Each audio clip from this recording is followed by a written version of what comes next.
On a rendez-vous en Islande, à Eyjafjörður. Moi, ça fait déjà 3 semaines que je voyage à travers l'Islande et il y a des paysages majestueux. C'est trop beau. Mais là, je me réjouis trop de rejoindre le Knut. Oh my god, look at this. This is a Knut. À bord, on est 4 artistes. Il y a Alexia. Alexia, c'est une artiste et accompagnatrice de montagne qui utilise beaucoup l'aquarelle, la peinture. En fait, elle aime bien mixer les différents médiums. Mais ce qui m'impressionne le plus chez elle, c'est sa faculté à avoir la beauté partout, tout le temps. Il y a Cécile. Cécile, c'est une céramiste parisienne. Elle est tellement fascinée par le Grand Nord et ses animaux que... En fait, je crois que ça se voit dans son travail, c'est fou, quoi. Il y a Céline. Céline, c'est une artiste qui utilise beaucoup la broderie, qui aime bien la détourner pour en faire des installations et tout. Mais c'est surtout la pile électrique du voyage. Et finalement, il y a moi, Fabien. J'aime bien dire que je fais des illustrations conscientes. Après, je crois que ce que j'aime par-dessus tout, c'est d'abord raconter des histoires. Avec nous, il y a Benjamin et Gaël. C'est les deux capitaines et ceux qui font en sorte qu'on arrive entier à la fin de la résidence. Et puis maintenant qu'on est tous là, on fait les courses, on fait les derniers réglages.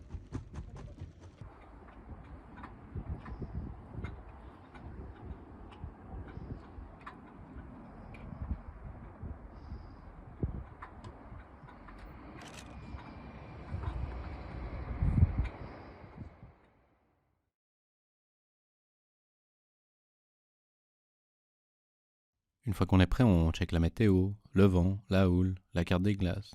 Non, pas celle-ci. C'est un peu plus complexe. Mais en gros, on remarque que la banquise est toujours là en mi-juillet, ce qui n'est pas forcément normal. Et elle nous empêche d'accéder au Groenland. Alors on décide de lever l'ancre, mais de rester en Islande avant de tenter la traversée.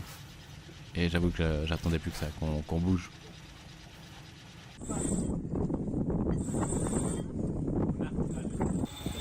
Allez, linéaire, c'est bien. C'est bien, mais bas, c'est bien.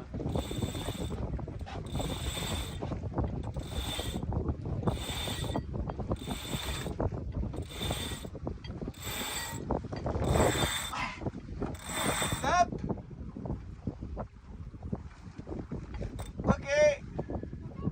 Ouais. Je vais jusqu'en haut, t'as fait la moitié. Tu veux que je t'aide un peu? Je vais un grand peu. Hein? Ça reste un moment. Ok. Ouais, j'arrive, il nous attaque. Ah bah. Ça arrive, hein, ouais. Pas ici. Mais il y en a fait. Oh putain. Regardez. C'est ça.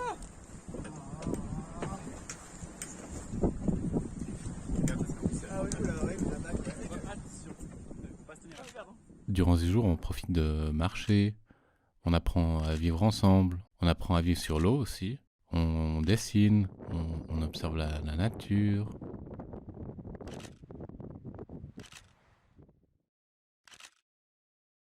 On se repose. Et puis on remarque que le moteur de l'annexe il fonctionne pas. Du coup, on rame.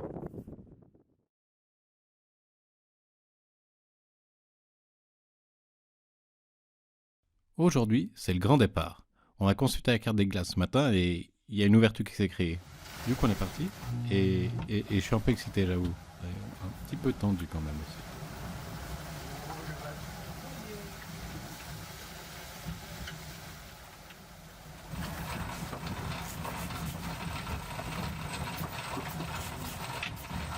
Au début, c'est quand même pas mal agité.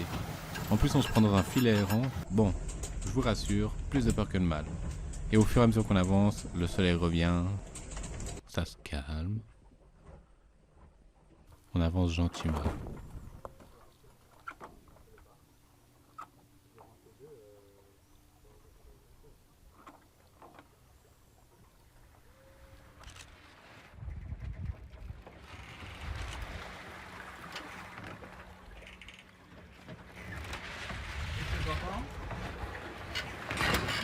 T'entends des bêtes?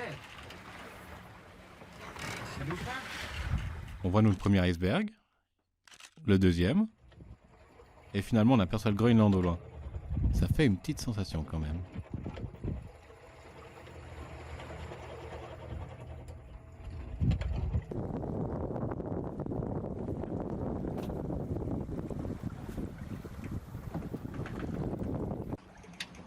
c'est 2 heures du matin. Je suis seul sur le pont. Le Groenland à horizon.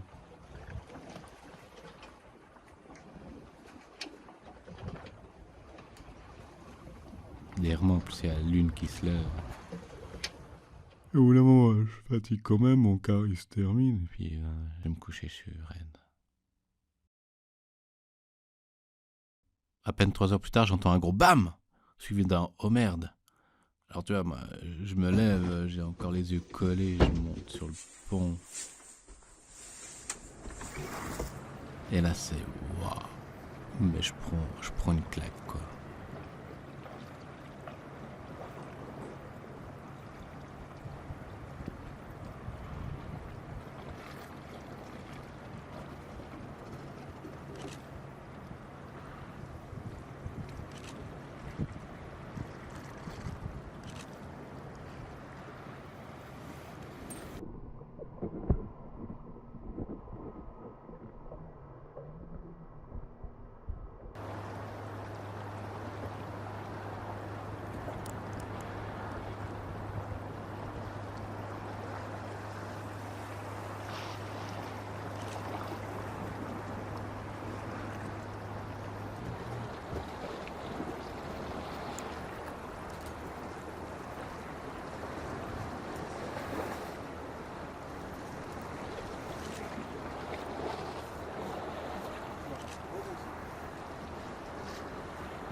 On passe la barrière de glace et on retrouve le rivage. Seulement que quand on essaye de trouver un endroit pour passer la nuit, ben, les icebergs nous rentrent dedans. Ils risquent de casser la chaîne de l'ancre ou bien encore de nous écraser contre les rochers. Alors on s'arrête pas. Cette nuit-là, je passe toute la nuit sur le pont avec une perche à repousser les icebergs. J'ai vraiment l'impression d'être un vrai explorateur qui lutte contre les éléments. Je suis tellement heureux cette nuit-là. Hier soir, on est arrivé dans le petit village de Tinitekilak. Et aujourd'hui, c'est la première fois qu'on foule le Groenland. Ça fait du bien de sortir, de marcher. Je commençais à être un peu à l'étroit dans le bateau quand même.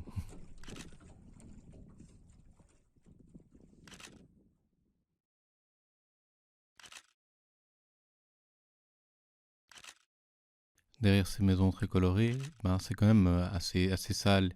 Ils jettent tout par terre. Il y a des carcasses de phoques, il y a des chaises, des fourchettes. Enfin, il y a tout vraiment. Là, on est parti de Tinitekilak et on décide de jeter l'ancre dans une petite crique pour aller explorer les alentours. Par contre, au Groenland, on sort jamais sans son fusil.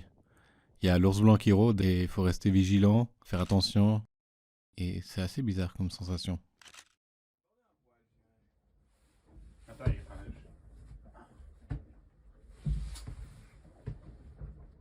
Tellement au taquet sur les réglages, toi. Tu sais, moi, comme ça je l'ai arrivé. Depuis quelques jours, le rythme est ralenti. Et ouais, il y a quelque chose qui change, quoi. En fait, je crois simplement qu'on trouve nos marques, qu'on s'habitue à la vie sur le bateau. Par exemple, moi, je prends moins de photos, je filme moins, je profite plus de l'instant. Et ça fait du bien, en fait, de respirer.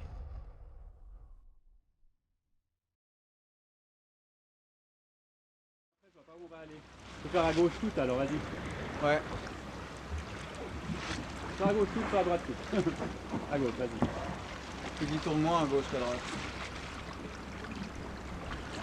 Allez, Comax. ça va aller, ça va aller. Une personne de manœuvre, une vigie et un repousseur d'iceberg. C'est comme ça qu'on avance et qu'on arrive finalement à Tassilak. Avec 1500 habitants, c'est le plus grand village de la région. Du coup, on décide de rester quelques jours ici pour découvrir la région, pour rencontrer les gens et puis surtout pour se refaire une petite beauté avant de retour.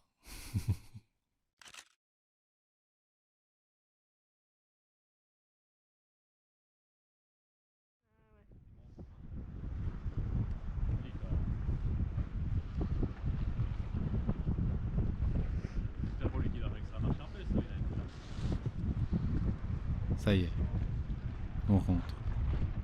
Et voilà. On retrouve nos amis les fulmards, les baleines, et il y a même une orque qui vient nous dire au revoir.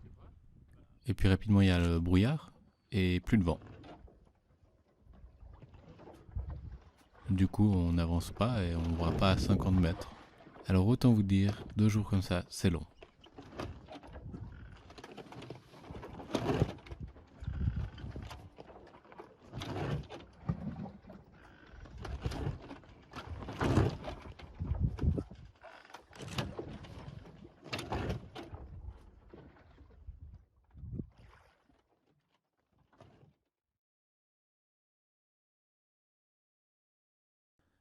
Ça fait maintenant un jour que le brouillard il s'est dissipé et on aperçoit enfin l'Islande. On se rapproche de plus en plus et comment je le sais? Bah on est passé de ça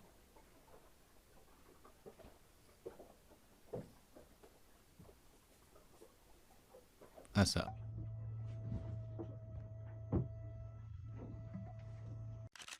Les dernières heures de navigation elles sont assez mouvementées. Entre le vent qui tombe, le bateau qui a plus de batterie, du coup on doit se faire tirer par un autre voilier. Et puis à la fin on manque de justesse de foncer contre un autre bateau. Alors on est content d'arriver au port. Et c'est une fois à quai que je réalise qu'en fait bah c'est la fin. Enfin pas tout à fait. À ce moment-là j'ai plutôt l'impression que c'est l'inverse.